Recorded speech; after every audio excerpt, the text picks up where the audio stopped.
natin din sa mga bagong buwan. Pero medyo nasaktan ka talaga. Ito, makikita yung mukha ng, papakita ko sa inyo yung mukha na, Yan. Gwapo ka pala, no? ito yung mukha ng mekaniko na, ano, Gwapo ka pala. hindi. Sabi ng nanay, anong sabi ng nanay mo? Sabi ng nanay ko, nung bata pa ako, Gwapo.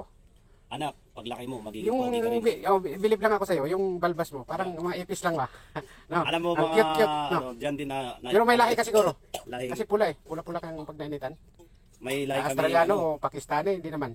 Koreano, Ah. may lahi yung Korean. Korean. Ano chiyo, ano chiyo, ano chiyo, yun yung Chinese na yan ah. China yan, Japan yan ah. Mga ka-shooter, itong po ang bomba ng ano, bomba ng brake ng itong crane na to. Yan, yan, maliit lang bomba niya yan, yan. Ang nagpipigil po dyan sa brake drum na yan, yan yung kable na yan, yan. Yan po. Oh, maliit lang pong bomba niya pero napakalakas. Yan po siya. Yan ang nagpipigil dyan ng brake drum na yan, yung kable na yan. Yun ang nagbaba up and down na kable. Dalawang bomba po yan. Ito. Dalawang main pump. Ang isa dito. Yan. Yan yan o. Yan. Yan yan. Yan ang mga brake drum niya. Yan. Ang isa naman, ito naman. Isa lang ang ano, isa lang binaklas. Kasi isa lang ang may diferensya. Mabagal po siya ano, bumaba ang kable. Yan. Yan ang isa. Yung brake drum naman, dalawang brake drum yan. Left and right yan ang brake drum na yan. Yan ang lining niya, makapal pa oh. Yan ang nagpipigil yan. Kailangan to guys ay ano, masilan talaga to.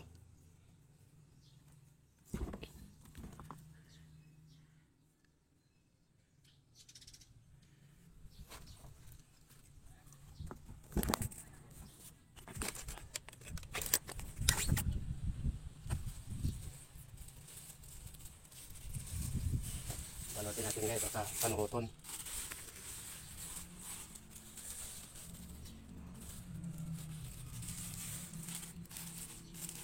Itak na natin ang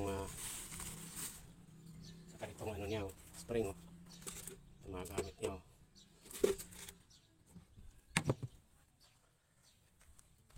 Yan po ang gamit na yan. Yan po ang control valve. Ang liit lang ng control valve nito. Lalo na yung swing motor nito, ang liliit. Mas malaki pa yung mga swing motor ng backhoe kaysa dito.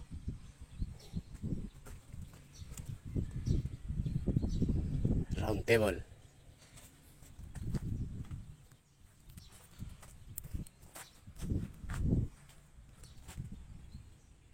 Ito ang unit natin mga ka-shooter ngayon na pinagpala, binabahayan na sa ano tawag yan? Yan o. Okay, yan, yan. Oh.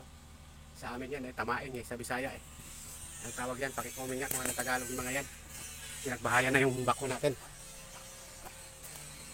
Yan, yan o. Ayun, nagliliparan.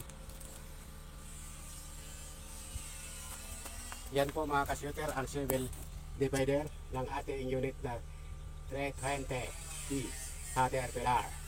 Yan po ang nag-uumpisa pag ang yung bako ay medyo may kahinaan na mag-travel at saka magliko.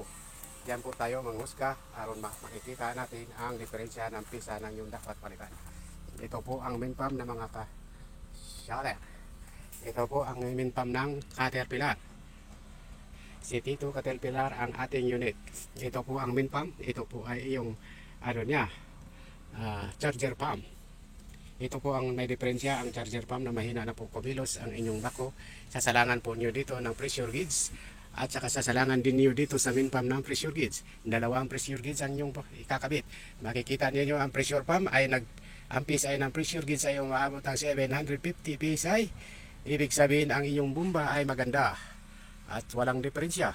At saka ito ang yung charger pump ay sasalangan din niyo ng isang pressure gauge. Ay ibig sabihin ay ito ay 750 PSI, ay ibig sabihin ay maganda rin. Pero kung may bumaba ang PSI sa inyong gauge, ay ito ay maging 600 o para 500, ibig sabihin ito ang may diferensya. Pero kung ang main pump ay may 750, ay yun good. Wag lang bumaba ang inyong gauge ng 500 o 600, kaya ibig sabihin yan mabagal na talaga kumilos ang inyong bako. Yun lang ang paalaala. Ang nagbabalita ay si Shooter Engine nyo. ng konting kaalaman, ipamahagi natin kahit papaano mayroon tayong ideya. Hindi naman tayo marunong lang tayo konting alam. Pero sa aking experience, ang bomba ang nagdala ng pagkilos sa inyong unit na bako. Kasi kung may diferensya, may lagnat ka, ibig sabihin yan, bumagal ang kilos mo at saka kuya-kuy ka magtrabaho. Busakan mo mga kamayo hurot ay inyong pamahagi ang konti inyong kaalaman sa inyong kaalaman sa trabaho. Huwag nyo idadamot. Kasi dyan, kayo madamot din kayo sa mga kapitbahay nyo, madamot kayo. Saan na si Mang Kanor? Bakit? Nandun si Mang Kanor?